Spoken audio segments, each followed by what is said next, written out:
કઈક બોલી રહ્યા છીએ, પણ આ બોલવા વાળો એક ઓળખ જાય તો બેડો પાર. બીજા કોઈને ઓળખવાનો નથી, પણ મારામાં તમારામાં કોણ બોલી રહ્યો છે અને જે બોલી રહ્યો છે એનો તમે વિશ્વાસ કરી દેજો. મારા બાપલા ઈ છે ત્યાં સુધી કોથળાની કિંમત છે. અને જેથી મારા કે તમારા દેહમાંથી આ બોલવા વાળો જેથી જીવો એટલે પછી તો બાપુના બદવાય રાજી નહીં કે હૈજા કે હા હવે ના ઉજવીશ. જોજો આ કોથળાની કિંમત નથી. આ દેહની અંદર કોઈ બોલવા વાળો છે અને બોલવા વાળો ની કોળી નથી, કણબી નથી, વાણીઓ નથી, બામણ નથી, કોઈ પણ જ્ઞાતિ એને નથી. બાકી જ્ઞાતિ તો મને તમને આ દેહને વળગી છે. દેહને કેવી વળગી છે? એક તેલના ડબ્બાનું દ્રષ્ટાંત ઘણા સાંભળ્યું છે. અત્યારે ઘણા મહાપુરુષો જ્યાં અહીંયા દેશે અને મને એટલે યાદ આવી જાય છે કે આપણે કદાચ 2200-2500 નો તેલનો ડબ્બો લાયા હોય પણ એની અંદર તેલ છે ને એટલે એ ડબ્બાની કિંમત છે. પછી સાપ માર્યો હોય 100% શુદ્ધ સિંગ તેલ છે, 12 માસ વાપરવા લાયક છે, અંબિકા મિલનું છે. એટલે તેલ અરે લખ્યું હોય કે બહાર બહાર બહાર કયા મિલનું છે, શાનું છે, બધું ડબ્બા હારે હોય. ડબ્બાના તેલને લેવા દેવા કઈ નહીં. તેલ ફૂટી ને એટલે મારા બાપલા ડબ્બાના 20 રૂપિયા આવે. ભલે તમે 2500 નો લીધો હોય ડબ્બો. એટલે આ દરેક દેહની અંદર કઈ પરમાત્મા રૂપી ચૈતન્ય પુરુષ એવો છે.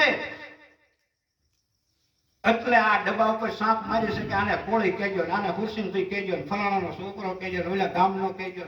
આ બધી બધા ડબ્બા છે.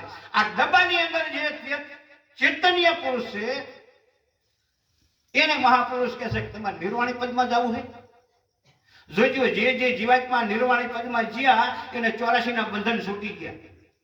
તો મને અને સંતો રાત દિવસ તમને બધાને રાત દિવસ રાડ્યું પાડીને સંતો સમજાવે કે જાવું છે નિર્વાણી તો આત્માની કરીને ઓળખાણી.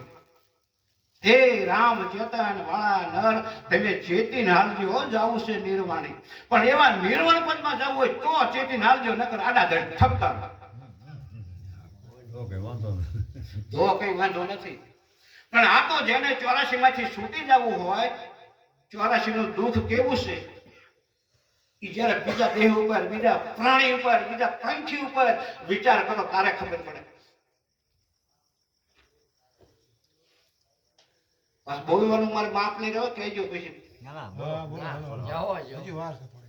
બોલે તમને ગમતું હોય તો બોલો, નહીં તો વાપરીમાં તો વાંધો.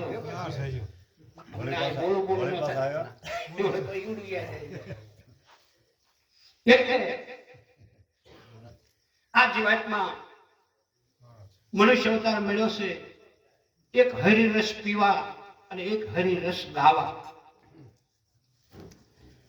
કારણ કે બીજો ગમે એનો દેહ મળશે, મને તમને આવો દેહ નહીં મળ્યો ત્યારે ઘણા દેહ મળી ગયા છે. ભલે પશુના, પંખીના, પ્રાણીના, હાવજના, દીપડાના, સિંહના, પણ એકય દેહમાં મારા બાપલા ભક્તિ થાય એવું નથી. હો, વિચાર કરી જોજો.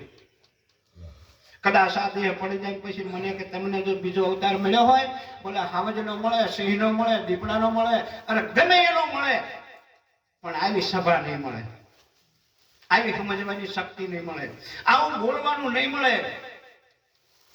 નગર પશુમાં, પંખીમાં, પ્રાણીમાં બધાની અંદર જીવ છે ને છે. જીવ બધામાં એક જ હરખો છે. એમાં કોઈ નાનો નથી, મોટો નથી. જીવ તો હરખો છે, પણ એક દેહ પડે બીજો દેહ ધારણ કરે એને 84 કહેવાય. અને એ 84 ની અંદર જીવ કાયમનો ભટકે છે. મહાપુરુષો કહે છે કે ફેરા 84 ના ફરતો તું આવે, પણ ગુરુ વિના તને કોણ છોડાવે. એવા સમરસ જો ગુરુ મળી જાય, જોજો ગુરુમાં ઘણા પ્રકાર આવે. આપણું મન રાજી થઈ જાય છે, કંઠી બંધાઈ હોય બાપુ પાસે, પછી ભલે જગ્યાધારી હોય, મહંત હોય, અખાડાના હોય, કોઈ પણ મન રાજી થઈ જાય. મેં ગુરુ કરાયા છે, પણ જ્યાં સુધી આ દેહની અંદર હું કોણ છું, હું ક્યાંથી આવ્યો છું, ક્યાં જવાનો છું, આટલું જો ન સમજાયું હોય તો કંઠી બંધે કઈ વળે નહીં. કદાચ એવા કોઈ ગુરુ મળી ગયા કે બેટા મંત્ર છે, ગુરુ મંત્ર છે, કોઈને કહેતો નહીં, જપે રાખજો, તો એવા ગુરુ મંત્રથી મારા બાપલા જીવાત્માનો ઉદ્ધાર થાય એવું નથી.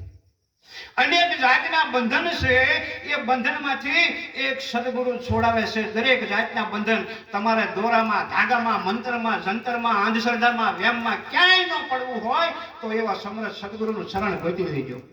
જેને ન જડ્યું હોય એને, અને જડ્યું હોય એને સમજણ બેડો પાર.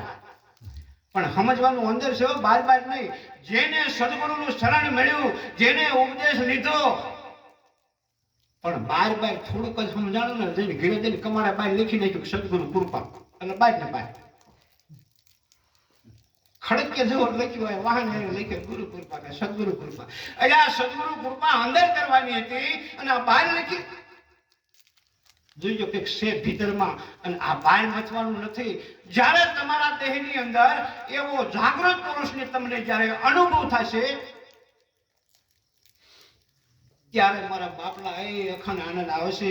અને આનંદ છે એ જ પરમાનંદ છે, અને પરમાનંદ છે એ જ પોતે આનંદ છે. અને આનંદ સ્વરૂપ મારામાં તમારામાં કંઈક વસી રહ્યો છે, એને જાણી લેજો. આથી વિશેષ બોલતો નથી, અને બોલું ને તો મારા બાપલા ખૂટે એવું નથી. બોલો સદગુરુ મહારાજની